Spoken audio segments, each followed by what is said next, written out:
Salut et bienvenue à cette émission des métaphores du salut. Aujourd'hui, nous allons considérer les portraits de Jésus tels que décrits dans l'évangile de Jean au chapitre 9. Bien avant de commencer, prions.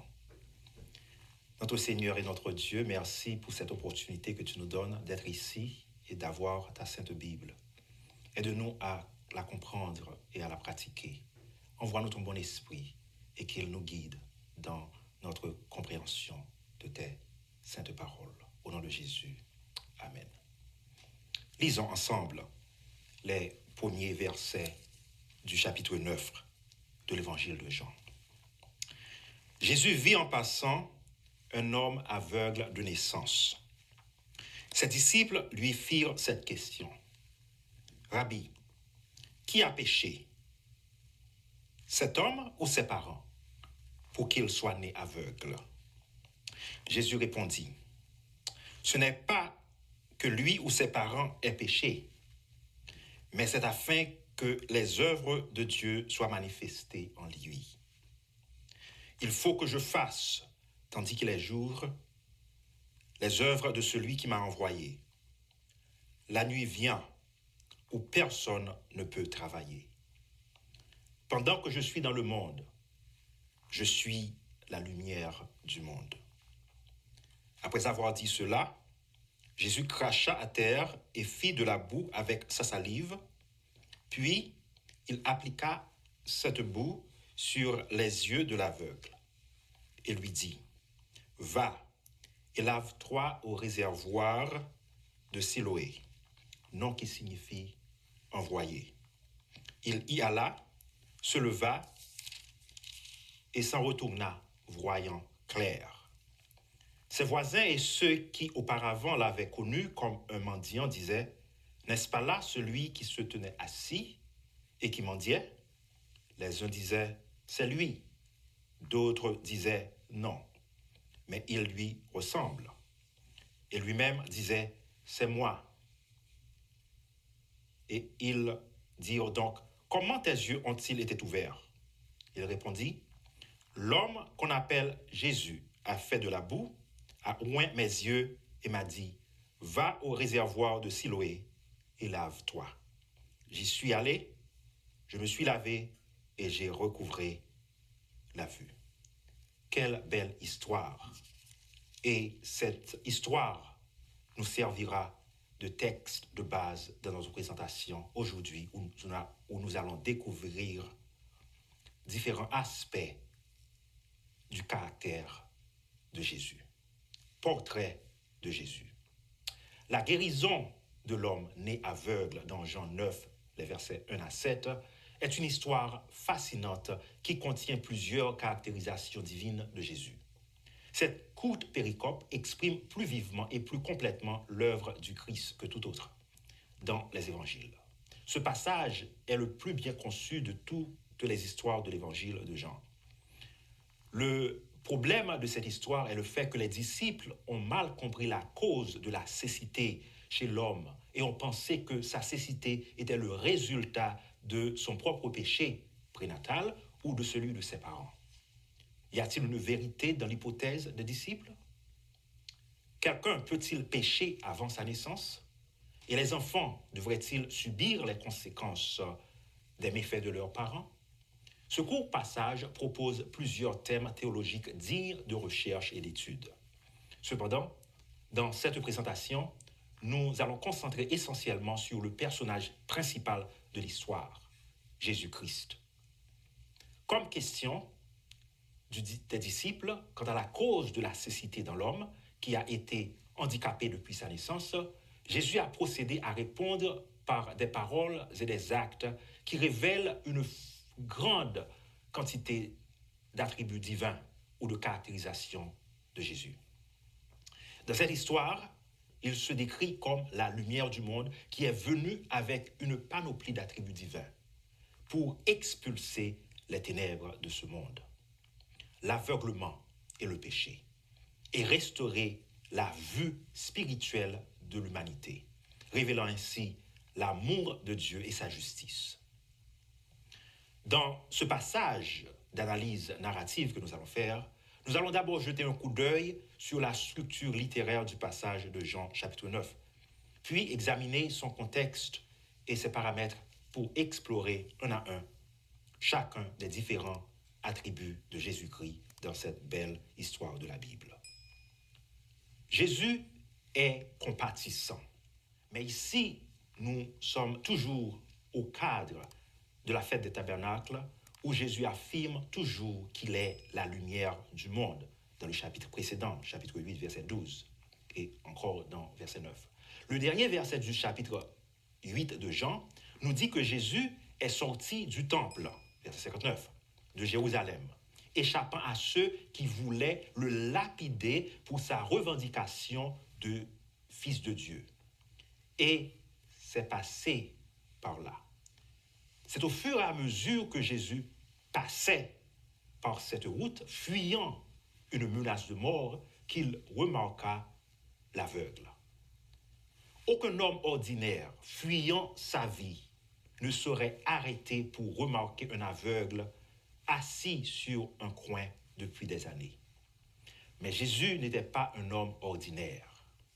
Les chefs religieux voulaient le lapider pour sa revendication divine. Pourtant, il s'arrêta pour interagir avec un aveugle et doubla sa revendication divine en révélant une douzaine d'attributs divins. Le premier est l'amour, car Dieu est amour, nous dit la Bible dans Jean 3, verset 16 et 1 Jean 4, verset 8. L'aveugle n'a pas demandé d'aide à Jésus, mais Jésus s'est arrêté pour l'aider, montrant son grand soin, son grand amour et sa compassion pour l'humanité faible.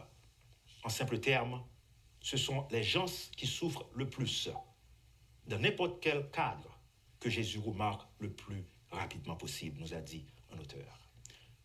Jésus se révèle comme omniscient également dans ce passage. C'est l'attention de Jésus à l'aveugle qui déclenche probablement la question des disciples. Qui a péché au verset 2? Cette question est au cœur de la théologie et du débat entre le péché et la maladie et nous révèle une croyance populaire des disciples. Le fait que les disciples aient interrogé Jésus sur le péché probable des parents de l'aveugle est une preuve qu'ils croyaient en l'omniscience de Jésus. Jésus avait environ 20 ans, peut-être le même âge, ou plus jeune même que l'aveugle, puisque l'aveugle était décrit comme un homme et non comme un jeune homme ou un enfant. Alors, comment serait-il au courant du péché probable des parents si Jésus n'était pas omniscient? Et de plus, comment Jésus connaîtrait-il leur péché secret s'il n'était pas omniscient? La façon dont Jésus répondrait à cette question difficile est une autre preuve de son omniscience. Jésus leur a dit avec confiance que ce n'était ni le péché de l'homme, ni celui de ses parents qui a causé l'aveuglement. Il connaît le passé, mais cela est arrivé à l'homme aveugle pour que l'œuvre de Dieu puisse être révélée en lui. Jésus connaît le futur. Donc dans ce passage, Jésus montra qu'il connaissait le passé et le futur. Jésus connaissait très bien l'histoire des parents et ce qui s'est passé et pourquoi cet homme est né aveugle. Et 2 fois dans ce court passage, Jésus va révéler l'avenir.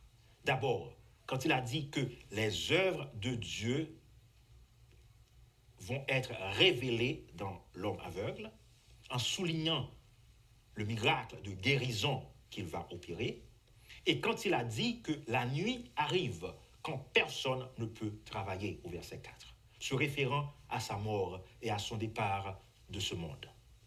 Seul le vrai Dieu peut connaître l'avenir, nous dit la Bible dans Ésaïe 46, versets 8, 9 et 10. Et l'omniscience est l'une des principales caractéristiques du vrai Dieu. Ici, dans ce passage, nous voyons une caractérisation divine de Jésus, car il est omniscient, il connaît le passé, il connaît le futur. Jésus se révèle également comme le grand enseignant. La question des disciples de Jésus, à savoir si cet homme était aveugle à la suite des péchés de ses parents ou de ses propres péchés, soulève plusieurs questions importantes. La question la plus difficile est de savoir si quelqu'un peut pécher avant sa naissance. Les disciples ont accepté la croyance populaire répandue dans la région de l'époque que toute maladie est le résultat d'un péché personnel. Dans ce cas, le péché parental ou prénatal de l'aveugle aurait causé son aveuglement. Les péchés des parents peuvent-ils causer des défauts dans l'accouchement? Un exemple, nous savons aujourd'hui, du point de vue physiologique, que la consommation d'alcool pendant la grossesse peut causer des fausses couches et une gamme d'anomalies chez l'enfant et des troubles de développement à vie. Une histoire similaire se trouve au chapitre 5 où Jésus, sans qu'on lui demande, est allé guérir un homme malade depuis 38 ans le jour du sabbat. Après avoir guéri l'homme, Jésus lui dit « Voyez, vous avez été guéri, arrêtez de pécher, sinon quelque chose de pire peut vous arriver. » Jean 5, verset 14. Jésus a laissé entendre que le péché, dans ce passage de l'homme, était la raison de sa maladie. Accablé sous le fardeau de ses péchés, David a écrit sous l'inspiration « Il n'y a point de santé dans mes os à cause de mon péché, et la lumière de mes yeux même, celle-là m'a disparu. » Au psaume 38, versets 3 et 10. Ainsi, la question des disciples avait un fondement biblique, même s'il n'était pas pour autant tout à fait en harmonie avec la pensée de Jésus. Le Tanakh n'a pas enseigné cela non plus, ou l'Ancien Testament. En fait, le livre de Job nous donne l'illustration que la cause ultime de la maladie et de la souffrance, c'est Satan. Jésus est caractérisé ici, dans ce passage, comme un grand enseignant.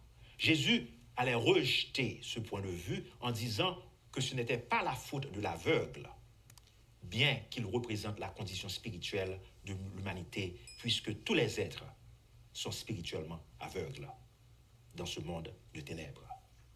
Ses parents, fidèles membres de la synagogue, d'après Jean chapitre 9, verset 22, n'étaient pas non plus en faute, d'après ce que Jésus a dit.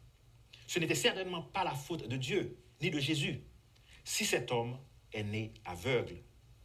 Ici, la primauté de l'histoire de cet homme, c'est-à-dire la pensée des disciples, a été modifiée par la pensée de Jésus. Cette histoire n'identifie pas clairement l'auteur de la maladie de cet homme. C'est un grand vide ici dans le texte. Mais nous savons par les Écritures qu'un ennemi a fait cela, d'après Matthieu 13, verset 28, et que cet ennemi est le prince des ténèbres. Dans une autre histoire de guérison, le jour du sabbat, Jésus a pointé du doigt à Satan comme étant à l'origine de la maladie et de la souffrance. Jean, dans Luc 13, verset 16. Ainsi, Dieu a permis à cet homme de naître aveugle afin que ses œuvres puissent être manifestées en lui, révélant ainsi son amour et sa justice. C'est le domaine de la théodicée, la justification de Dieu. Parce que dans ce passage soulève clairement le problème de théodicée. Mais, quelqu'un a bien dit, la souffrance est infligée par Satan et est renversée par Dieu pour des buts de miséricorde. Après avoir rejeté le point de vue de ses disciples sur le lien direct entre le péché et la maladie, dans le cas de cet aveugle, Jésus continuerait à enseigner à ses disciples pourquoi cela s'est produit et leur montrerait à la fois par ses paroles et par ses actions comment il va résoudre non seulement le problème de cet homme, mais aussi le problème de toute l'humanité. Jésus, un diligent envoyé de Dieu. Jésus expliqua à ses disciples, « Nous devons travailler les œuvres de celui qui m'a envoyé. » Il est venu sur terre comme l'envoyé spécial de Dieu. Ce thème apparaît plusieurs fois dans l'évangile de Jean. En tant qu'envoyé spécial de Dieu sur terre, Jésus a été fidèle et diligent dans l'accomplissement de sa mission ici-bas, tout comme notre histoire nous le montre. Les œuvres de Dieu sont principalement ses œuvres de création et de rédemption, d'après plusieurs passages de la Bible, dans les psaumes particulièrement. La déclaration de Jésus ici peut avoir une référence à ses œuvres messianiques. Jésus a commencé son ministère en lisant Ésaïe 61. L'Esprit du Seigneur est sur moi, parce qu'il m'a oint pour apporter de bonnes nouvelles aux pauvres. Il m'a envoyé proclamer la libération aux captifs et la récupération de la vue aux aveugles, pour libérer ceux qui sont opprimés, dans Luc 4, verset 18.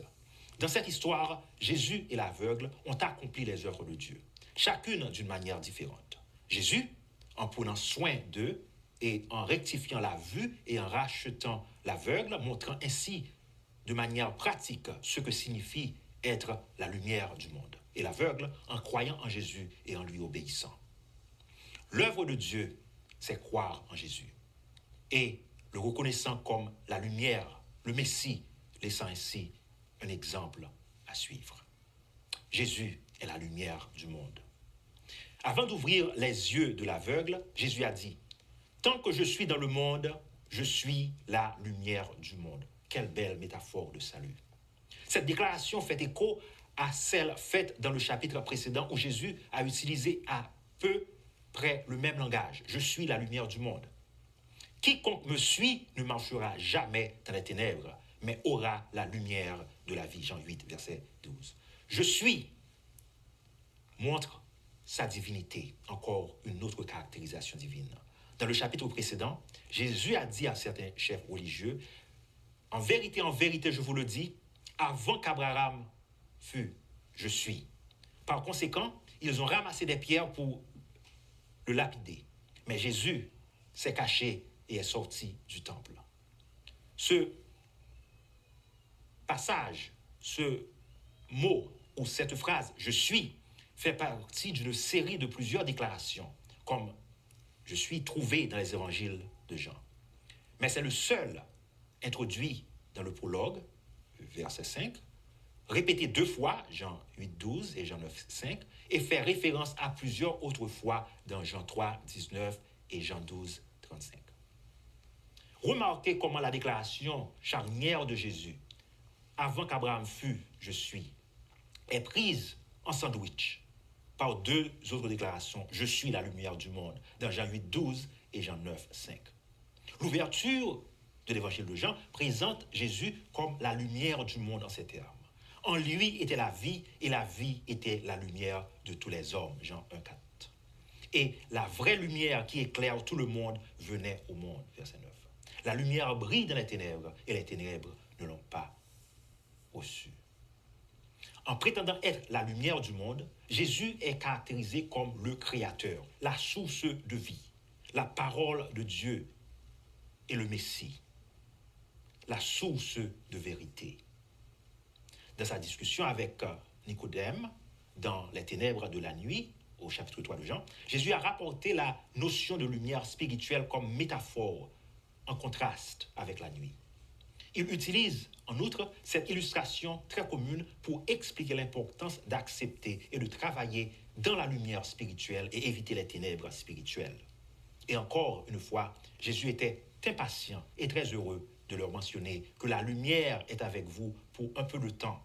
Marchez dans la lumière pendant qu'elle est avec vous, afin que les ténèbres ne vous dépassent pas. Si vous marchez dans l'obscurité, vous ne savez pas où vous allez pendant que vous avez la lumière. Croyez en la lumière afin de devenir des enfants de lumière. Jean 12. La lumière est alors un symbole de vérité, de discernement spirituel qui éclaire les yeux de notre compréhension pour nous aider à prendre de bonnes décisions et à suivre Jésus dans son royaume de gloire. Et encore une fois, il a proclamé « Je suis venu comme lumière dans le monde afin que tous ceux qui croient en moi ne restent pas dans les ténèbres. » Verset 46 de Jean 12. La cécité a été associée au péché pendant le temps de Jésus comme preuve de la question des disciples à Jésus. Jésus a parlé de l'aveuglement spirituel qui est l'état de péché et de ténèbres spirituelles et d'incompréhension des choses spirituelles. Jean 12, verset 40. Une condition qui est pire que la cécité physique. Jésus a dit « Je suis venu dans le monde pour le jugement, afin que ceux qui ne voient pas puissent voir et ceux qui voient puisse devenir aveugle. Certains des pharisiens près de lui ont entendu cela et lui ont dit, nous ne sommes sûrement pas aveugles, n'est-ce pas? Jésus leur a dit, si vous étiez aveugles, vous n'aurez pas péché. Mais maintenant, vous dites, nous voyons votre péché demeure, versets 39 à 41. Jésus se révèle aussi dans ce passage de Jean comme créateur et seigneur. Beaucoup de théologiens, aussi loin qu'Irénée dans les premiers siècles de notre ère, ont vu l'écho de l'histoire de la création dans Genèse, de la guérison de l'aveugle. La fabrication de l'argile, de la boue, de la terre est fréquemment considérée comme une illustration de ce que Dieu a fait à la création de l'homme quand il a pris la terre et a fait la boue dans Genèse chapitre 2 verset 7. En faisant la boue et l'argile et en l'appliquant, Jésus montre son autorité sur la nature en commandant à l'aveugle d'aller laver dans la piscine. Il a montré son autorité sur les humains en tant que Seigneur de tous les hommes. Jésus se révèle également comme le grand médecin. Ouvrir les yeux d'un aveugle était quelque chose que même les démons ne pouvaient pas faire, d'après Jean 10, verset 21. Et c'est pourquoi les Juifs ne croyaient pas que Jésus avait ouvert les yeux de l'aveugle. Parce que jamais depuis le début du monde, on a entendu dire que quelqu'un ouvrait les yeux d'une personne née aveugle, d'après Jean 9, verset 32. Par conséquent, Jésus était connu pour celui qui a ouvert les yeux de l'aveugle.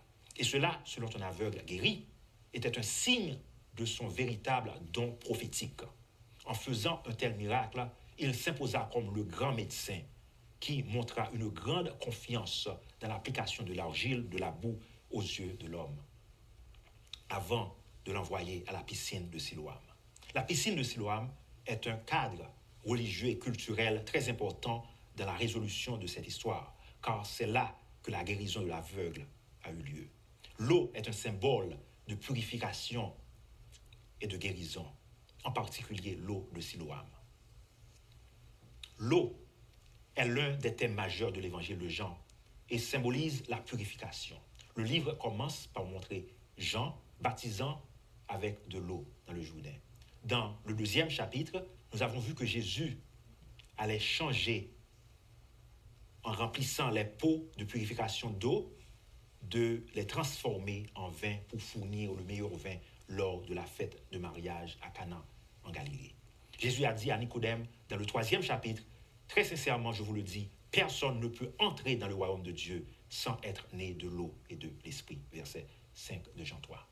Et demanda de l'eau naturelle, puis offrit de l'eau vive à la femme près du puits de Samarie. Plus tard, il invita tous ceux qui croient en lui à boire de l'eau vive, dans Jean 7, verset 37. Comme l'Écriture l'a dit, du cœur du croyant couleront des rivières d'eau vive, Jean 7, 38. Vers la fin de son ministère sur terre, Jésus a fait un acte étonnant de laver les pieds de ses disciples, utilisant ainsi l'eau comme symbole de purification au service de l'humanité avant la Sainte Seine. Puis il a versé de l'eau dans un bassin et a commencé à laver les pieds des disciples et les essuyer avec la serviette qui était attachée autour de lui, Jean 13, verset 5. Et finalement, sur la croix, peu après sa mort, l'un des soldats lui transperça le côté avec une lance et aussitôt du sang et de l'eau sortiront, Jean 19, verset 34. Pourquoi Jésus a-t-il envoyé l'aveugle se laver dans la piscine de Siloam? Il avait peut-être des raisons de l'envoyer à la piscine de Siloam, car Siloam signifie envoyé, et Jésus est l'envoyé, un titre régulier pour Jésus dans l'évangile de Jean. L'aveugle trouve sa guérison en Jésus, à la fois dans le symbole de Siloam et dans la réalité en Jésus-Christ. En conséquence, l'aveugle n'a pas été guéri par la boue, non pas par l'eau qui sert d'accessoire dans l'histoire, mais par Jésus lui-même, le grand médecin qui avait choisi d'utiliser ces éléments naturels comme ses agents de guérison. Jésus est le Rédempteur. Jusqu'à présent, l'aveugle était passif. Mais après que Jésus a appliqué de la boue sur ses yeux, sa foi a éclaté. Il a immédiatement cru en la puissance de Jésus et lui a obéi. Contrairement à Naaman qui s'y opposa quand Élisée l'envoya se laver dans le Jourdain. Cette foi implicite conduirait à son rétablissement complet avec la vue physique et spirituelle restaurée. Cet aveugle est passé de la passivité à l'activité. Il a vu la lumière, il a reçu la vue, a témoigné pour Christ, il l'a adoré. En d'autres termes, cet homme aveugle a été complètement restauré par Jésus. Il a été racheté du monde des ténèbres physiques et spirituelles par le Rédempteur du monde. Un théologien a expliqué magnifiquement cette progression dans la foi, ce qu'il a appelé une escalade christologique. En conclusion, cette histoire est très fascinante. La guérison de l'homme né aveugle. Cette merveilleuse histoire est pleine d'idées. Son intrigue est construite par une structure chiastique.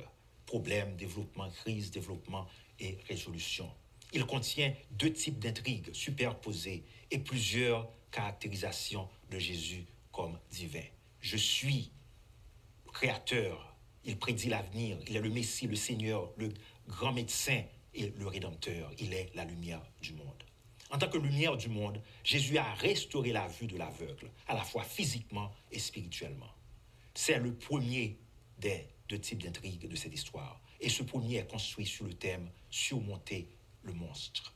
Il a vécu. Alors que Jésus a vaincu la cécité, la force maléfique, l'amour et la justice de Dieu sont révélés dans l'éradication de l'aveuglement, le péché causé par le prince des ténèbres. La guérison de cet aveugle est aussi une illustration de la guérison du monde de cécité et de péché. L'aveuglement de la vue sont les 2 éléments contrastés de cette histoire qui représentent les ténèbres spirituelles et en face de celle-ci, la lumière de la vérité jaillit. Cela joue très bien dans l'un des thèmes généraux du livre de Jean, la lumière contre les ténèbres. La guérison de l'aveugle constitue une illustration de l'œuvre de Jésus en tant que lumière du monde, d'apporter la lumière à un monde sombre